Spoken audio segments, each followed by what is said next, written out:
히스기야 왕이 듣고 그 옷을 찢고 굵은 배를 두르고 여호와의 전에 들어가서 왕궁의 책임자인 엘리야김과 서기관 셈나와 제사장 중 장로들에게 굵은 배를 둘려서 아모스의 아들 선지자 이사야에게로 보내매 그들이 이사야에게 이르되 히스기야의 말씀이 오늘은 환난과 징벌과 모욕의 날이라 아이를 낳을 때가 되었으나 해산할 힘이 없도다. 랍사게가 그의 주 아수르 왕의 보냄을 받고 와서 살아계신 하나님을 비방하였으니 당신의 하나님 여호와께서 혹시 그의 말을 들으셨을지라. 당신의 하나님 여호와께서 그 들으신 말 때문에 꾸짖으실 듯하니 당신은 이 남아있는 자들을 위하여 기도하소서 하더이다 하니라. 이와 같이 히스기야 왕의 신복이 이사야에게 나아가니 이사야가 그들에게 이르되 너희는 너희 주에게 이렇게 말하라. 여호와의 말씀이 너는 아수르 왕의 신복에게 들은 바 나를 모욕하는 말 때문에 두려워하지 말라. 내가 한 영을 그의 속에 두어 그로 소문을 듣고 그의 본국으로 돌아가게 하고 또 그의 본국에서 그에게 칼에 죽게 하리라 하셨느니라 하더라. 아멘. 사람은 하루에도 수천, 수만 가지 생각을 한다고 합니다. 그 중에는 작은 조각 같은 그러한 생각도 있지만 아주 중요한 선택과 결정을 해야 하는 그런 것들도 있습니다. 존 오트버그 목사님이라는 분이 쓰신 선택훈련이라는 책에 보면 이런 내용이 나옵니다. 미국 뉴욕의 컬럼비아 대학교 심리학과의 쉬나 아이엔가라는 교수님이 말하기를 보통 사람의 경우 매일 약 70회 정도의 의식적인 선택 혹은 결정을 내리면서 살아가게 된다. 이렇게 말합니다. 1년이면 몇 번이냐? 25,550번이나 되는 결정을 선택을 해야 한답니다. 만일 40세쯤 되신 분이 계십니까?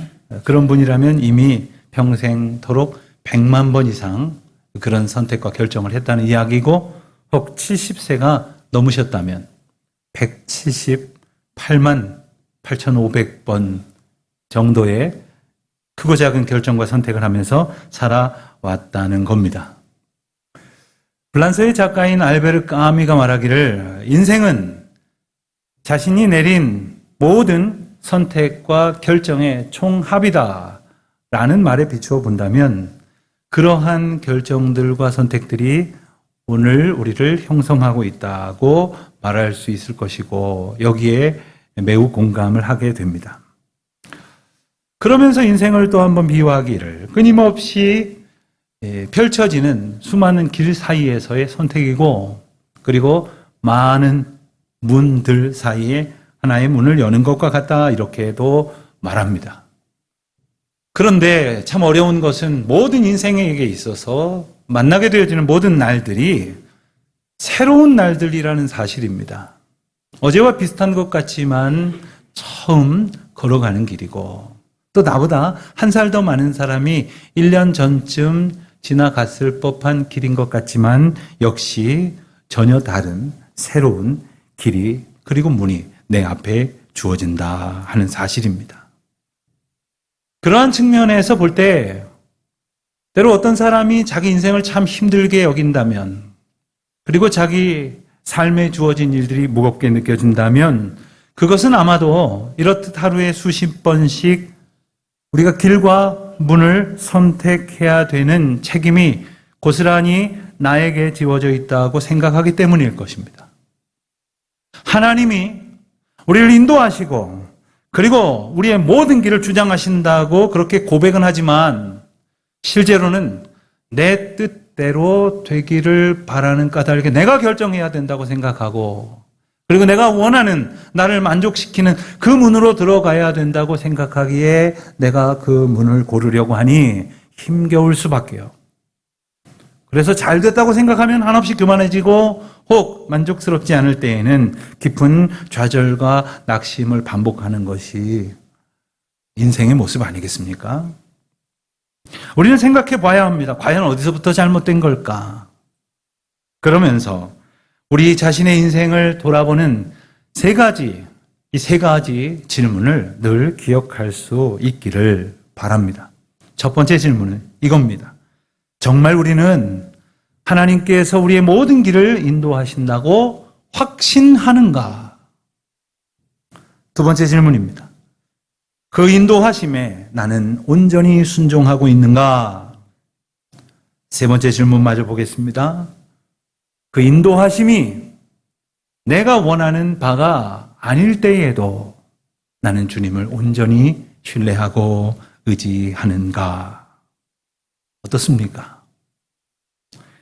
우리가 이 질문 앞에서 주님만을 바라보면서 확신 속에 아멘이라고 하나님 그렇습니다. 그와 같은 은혜를 주께서 주셨습니다. 라고 고백하며 살아가는 저와 여러분이 되시기를 주의 이름으로 축원드립니다. 오늘 본문에 나오는 주인공 히스기야 왕의 경우는 어땠을까요? 히스기야 왕은 성경에 나오는 수많은 왕들 중에서 가장 하나님 뜻에 합당한 모습으로 소개되어지는 대표적인 왕입니다. 남유다의 13번째 왕이었던 그는 모든 왕들이 걸어가야 할 길의 기준처럼 보여주신 다윗처럼 여호와 앞에 정직히 행했다라고 하나님 말씀이 평가를 합니다. 게다가 지금까지 그 어떤 왕도 해결할 수 없는 심각한 문제를 해결했으니 바로 이스라엘 백성들의 삶에 너무나 가까이 다가왔던 우상 숭배의 문제를 깨뜨렸습니다. 이곳저곳에 있었던 산당들을 다 부쉈습니다. 그리고 집집마다 사람들마다 붙들고 그리고 숭배했던 우상 조각들을 다 끌어내어 깨뜨리고 찍어냈습니다. 그뿐만이 아니었습니다. 히스기야의 특별한 종교 개혁이 있었습니다. 이것을 이해하기 위해서는 먼 옛날 있었던 일을 하나 우리가 함께 보아야 할 것이겠습니다. 민수기 21장에 보면 이스라엘 백성들이 애굽에서 나와서 광야길을 걷는 동안에 어디에 정착했던 것이 아니니까 농사 지을 수도 없고 그리고 사막과 같은 광야를 지나니 먹을 것을 구할 수가 없었습니다. 마실 물도 얻을 수가 없었습니다. 그들은 몇 날이 못 되어 하나님 앞에 불평했습니다. 겉으로는 모세를 원망한 것 같았지만 실상은 하나님 앞에 불순종했습니다. 하나님께서는 그때 그들을 징계하시려고 불뱀을 다니게 하셨습니다. 그리고 그 불뱀에 물리는 자마다 죽게 생겼습니다. 백성들이 아우성을 쳤습니다. 모세에게 어떻게 좀 해보라고 하나님 앞에 기도해달라고. 그제서야 그들은 하나님을 찾았습니다. 모세가 간절히 하나님 앞에 기도했을 때 하나님께서 한 가지 방법을 주셨지요. 놋으로 뱀처럼 만들어서 그것을 장대 위에 매달아서 높이 들고 모두가 그것을 보게 하라. 놀랍게도 그것을 본 사람마다 살았다는 거죠. 그럼 놀랍지 않습니까? 그걸 바라봤을 뿐인데 보라 하시는 대로 보았을 때 그들이 다 살게 되었습니다. 그때 그 놋뱀을 어디에 어떻게 됐을까요? 놀랍게도 히스기야 왕 때까지 누군가에 의해서 그것이 간직되었습니다. 그런데 그것을 보면서 하나님의 구원의 은혜를 깊이 감사하고 늘 그 믿음으로 돌아갈 수 있었으면 참 좋았을 터인데 시간이 지나자 그들은 그것 자체를 우상처럼 여겼습니다. 그래서 그것을 두고 숭배했고 그곳에 분향을 했습니다. 히스기야는 바로 이러한 모습이 잘못된 신앙 행태임을 깨닫고 그것마저도 부숴버렸습니다. 여러분 이것은 참으로 어려운 일입니다. 뭔가 좀 잘못된 것 같더라도 몸에 밴 습성처럼 돼버렸어요. 이것을 어지간하면 끊어내지를 못합니다. 혹 개인, 가정, 공동체, 심지어 교회 안에 잘못되었다는 것을 분명히 알면서도 고치기를 끊어내기를 주저하고 잘필 미루는 경우가 혹시 없습니까? 그렇다면 하나님 앞에 마땅한 신앙 고백적 삶을 살아갈 수 없다는 것을 우리는 긴장 가운데 기억해야 합니다. 오직 하나님만이 인도자이시고 그 가운데에 모든 방편을 통하여 은혜 주셨음을 기억하고 매일매일 주님이 인도하시는 그 길로 걸어갈 수 있도록 오직 주님만을 간절히 바라고 구하며 의지해야 하는 것이 오늘을 살아가는 우리 인생들에게 주시는 답이 아닙니까? 자, 그런데 히스기야는 그러한 삶을 살았다는 거예요. 하지만 그토록 훌륭한 히스기야와 그의 백성들에게 크나큰 시련이 닥쳤습니다. 당시에 최강대국인 아수르가 그들을 공격해서 코앞에까지 밀고 들어온 겁니다. 히스기야는 이들의 공격을 막아낼 방법이 없자 가지고 있었던 모든 귀한 것들을, 은과 금을 가지고서는 그들을 돌려보내기를 원했습니다. 달라는 대로 다 내어드리겠다고 말을 했습니다. 심지어 성전 벽을 장식해 두었던 금마저도 다 벗겨서 주었지만 그것 받고 잠시 돌아간 듯 했지만 이내 곧 다시 쳐들어오게 되었습니다. 그리고는 그 아수르의 군대의 책임자인 랍사게라고 하는 자가 예루살렘까지 밀고 들어와서 히스기야 왕에게 전해라 하면서 백성들도 다 듣는 데에서 이스라엘 모든 백성들과 왕들을 그리고 그들 앞에 놓여져 있는 관리들을 향하여 모욕과 조롱을 퍼부어댔습니다. 그 이야기들을 들은 백성들은 비탄에 빠졌고 좌절을 경험할 수밖에 없었던 거죠. 이러한 상황과 이 랍사게의 모욕적인 언사가 바로 히스기야 왕에게 전달이 된 겁니다. 여러분, 이와 같은 상황을 보면서 어떤 생각이 드십니까? 아마도 많은 분들은 그토록 선하고 바른 왕 히스기야에게 어찌 이런 일이 있을 수 있을까? 도대체 하나님은 왜 그러실까? 이러한 생각을 하는 분들의 마음 한켠에는 마치 내가 이러한 억울한 사정에 처해진 것과 같은 감정이입이 있을 수 있습니다. 그 마음을 또 한번 들여다보면 나는 적어도 다른 사람보다는 적어도 내가 생각했던 것보다는 이만큼 하나님 앞에 바른 삶을 살고 있는데 왜 내게 이런 시련과 고통이 다가오는가? 라는 불만이 들어있기 때문일 것입니다. 그리고 그 마음 중심에는 이러한 시련과 고통은 모두 무조건 불행한 일이라고 있어서는 안 될 일쯤으로 여기는 우리 마음에 어떤 근본이 있기 때문이죠. 사랑하는 성도 여러분, 고통에는 뜻이 있습니다. 시련을 통해서 하나님은 당신의 백성을 연단하십니다. 그러면 아멘 하시다가도 정작 그 고통의 주인공이 내가 된다면, 그 아픔의 당사자가 바로 나였다면 우리는 그동안 알던 대로 대답하고 믿음대로 견뎌내는 것이 얼마나 어려운 일인지를 비로소 깨닫게 됩니다. 그래서 많은 분들이 시련과 어려움을 겪으면서 이런 말씀하시지 않습니까? 목사님, 제가 이렇게 믿음이 없는 줄을 미처 몰랐습니다. 저는 믿음이라고는 하나도 없는 사람 같아요. 이런 말씀하시는 분들이 있죠. 그렇지만 그때에 그렇게라도 깨달을 수만 있었다면, 그래서 이제라도 하나님만을 더욱 의지해야 한다는 소망을 품게 되었다면, 주여 내게 믿음을 주시옵소서라고 탄식 어린 간구를 드릴 수만 있다면 그 시련은 은총이 아닐 수 없을 것입니다. 하나님께서는 왜 히스기야와 유다 백성들에게 이런 시련을 주셨을까요? 중요한 것은 하나님께서 히스기야와 유다 백성들이 과연 온전한 믿음 위에 서 있는지를 알기를 원하셨다는 사실입니다. 하나님이 모르셔서 하나님이 알기를 원하셨다는 뜻이 아닙니다. 하나님은 다 아시죠. 그런데 문제는 정작 당사자들이 모르고 있다는 거예요. 그러니 고통과 어려움을 겪고서야 번민하며 헤매면서 하는 말이 내가 이렇게 믿음이 없었다니, 나는 정말 믿음이 없는 자라고 탄식하게 되는 것 아닙니까? 히스기야의 경우를 한번 살펴보기를 원합니다. 그는 이러한 상황 속에 어떻게 행동을 할까요? 1절을 보니까 그는 옷을 찢고 굵은 배를 둘렀다고 했습니다. 그리고 신하들에게도 그렇게 하게 했습니다. 이 모습은 어떤 모습일까요? 흔히 장례를 치를 때 그 정도의 큰 슬픔을 당했을 때 이스라엘 백성들이 보였던 모습입니다. 요즘은 안 그렇지만 우리도 옛날에 장례 풍습 중에 하나가 비교적 굵은 배로 짜여져 있는 상복을 입는 거였죠. 그러니까 이스라엘 백성들하고 우리하고 이 비슷한 것이 몇 가지가 있는데 그 중에 하나가 이겁니다.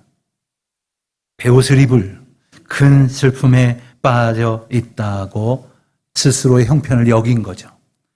사실 여기까지는 누구나 다 그렇게 생각할 수 있고 그렇게 행동할 수 있습니다. 슬픔을 당하면 옷을 찢고 내가 큰 슬픔을 당한 사람이라고 스스로 표현할 수 있도록 베옷을 입는 것은 누구나 할 수 있는 일입니다. 그러나 사람들은 거기에 매몰되고 말지만 히스기야는 거기에 그치질 않았습니다. 여호와의 전 안으로 들어갔습니다. 여호와 앞에 나아갔다는 말이에요. 하나님을 간구하기 위해서, 하나님의 뜻을 구하고 오직 하나님만을 바라보기 위해서 주님 앞에 나아갔다는 거죠.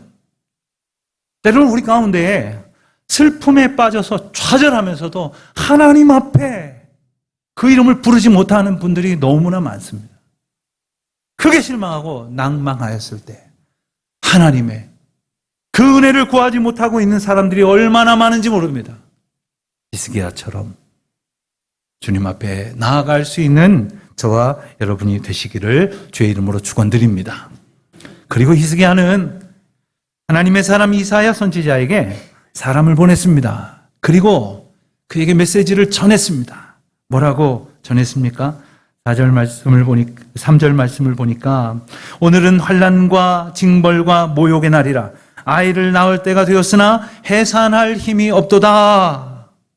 해산할 힘이 없도다. 아이를 낳기를 원하고 생명이 있음을 기뻐하지만 힘이 없음을 하나님 앞에 고백하고 있는 것입니다.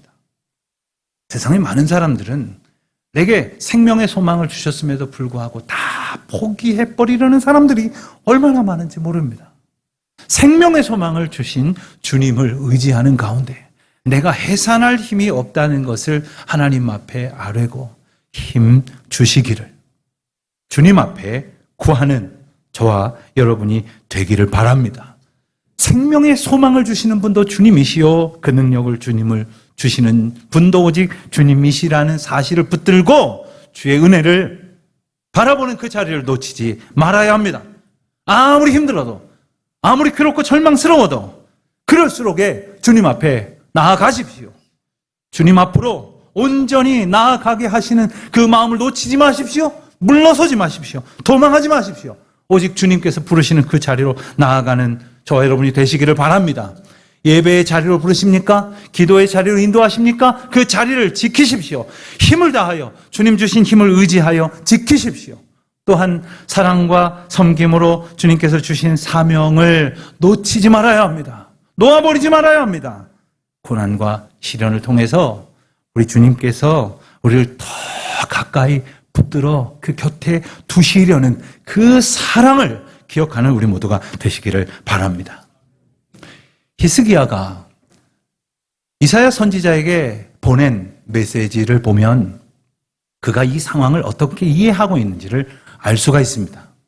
4절의 이야기를 보면 그는 이 아수르의 조롱과 협박을 조금 더 두려워하지 않고 있음을 우리가 알게 됩니다. 그리고 그 아수르의 공격과 모욕적인 조롱의 언사는 바로 살아계신 하나님을 비방하였던 일이라는 사실을 명확하게 꿰뚫어 보고 있습니다. 그렇습니다.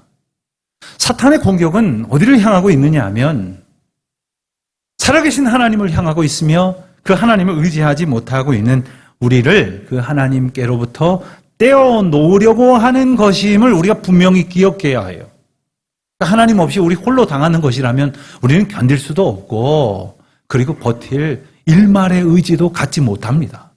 그러나 살아계신 하나님이 우리와 함께 계심을 일깨워 주시기 때문에 그 하나님께서 우리를 도우시고 우리를 일하실 것임을 잊지 말아야 합니다. 좌절하고 낭망하느냐, 소망 가운데 견뎌내느냐, 하나의 차이는 바로 여기에 있는 겁니다. 여러분들은 종교개혁자 마틴 루터를 잘 아실 겁니다. 그의 일화 가운데 전해져 내려온 이야기입니다. 바로는 그가 이 종교개혁의 과정 가운데에서 수많은 사람들에게 비난과 공격을 받고 무척 힘들어했습니다. 낭망하고 좌절했습니다.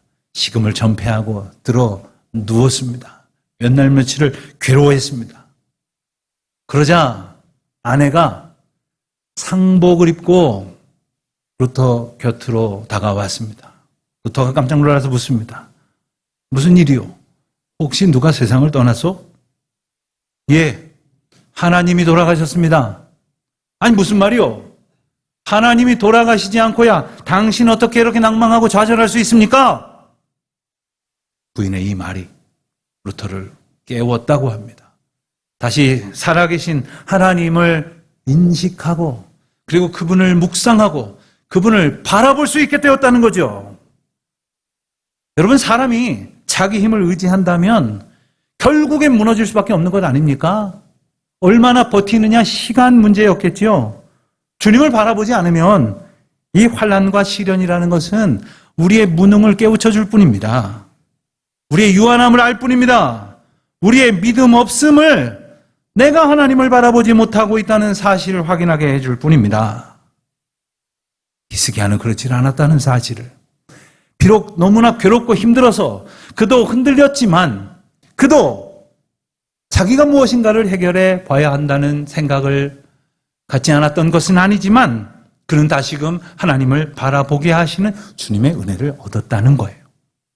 여러분, 히스기야에게 주신 하나님의 사명이 무엇이었을까요?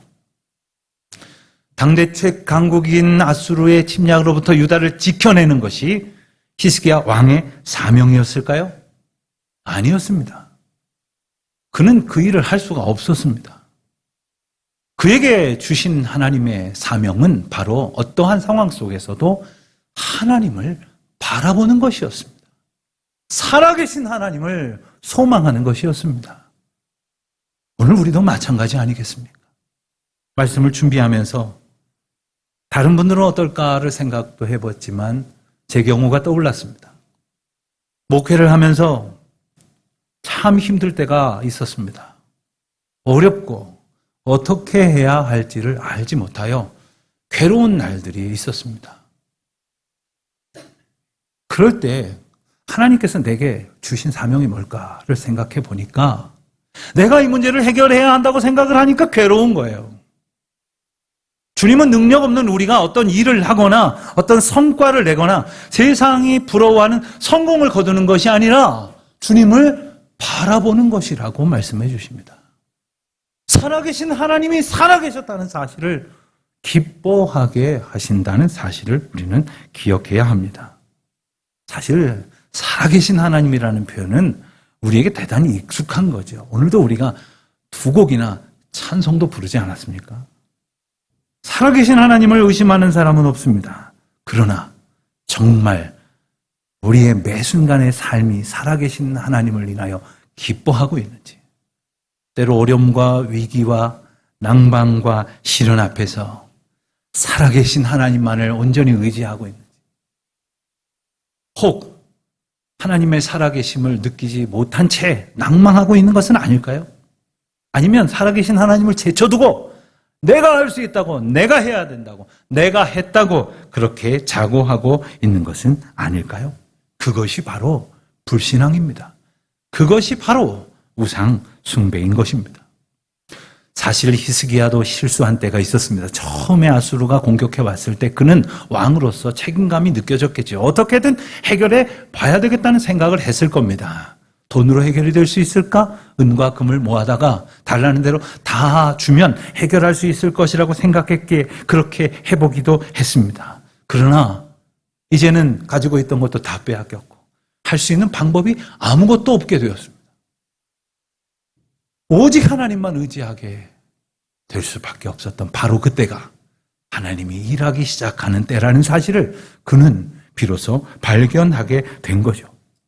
살아계신 하나님, 그분은 살아계셔서 지금도 내 곁에서, 우리 곁에서 주님의 뜻을 이루시는 분이라는 사실을 깨닫게 되는 겁니다. 여러분, 신앙은 이것 아닙니까? 하나님은요, 하나님 당신의 뜻을 결코 포기하지 않으시는 분이에요.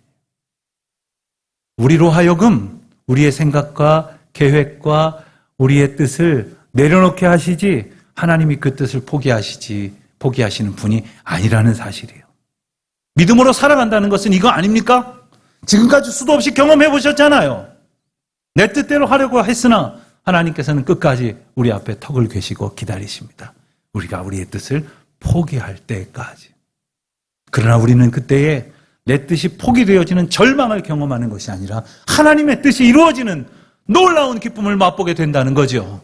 주님은 평생토록 이 일을 우리 가운데 이루어 가실 것입니다. 교회를 통해서 이 일을 이루어 가실 것입니다. 언제까지요? 죽을 때까지요. 여러분, 사실 죽음도 그것 아닙니까? 세상의 죽음의 순간 앞에서도 그토록 연약해졌다고 할지라도 죽고 싶은 사람이 어디에 있습니까? 그러나 살고 싶다는 내 생각을 기꺼이 내려놓고 나를 천국으로 인도하시는 주님의 뜻으로 인하여 기뻐할 수 있게 하시는 것. 그것이 살아계신 주님이 우리에게 주시는 믿음의 은총이 아닙니까?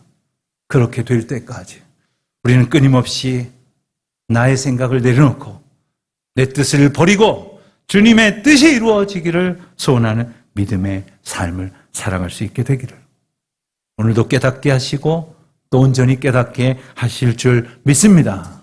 그와 같은 은혜로 충만한 저 여러분의 삶이 되시기를 주님의 이름으로 축원드립니다.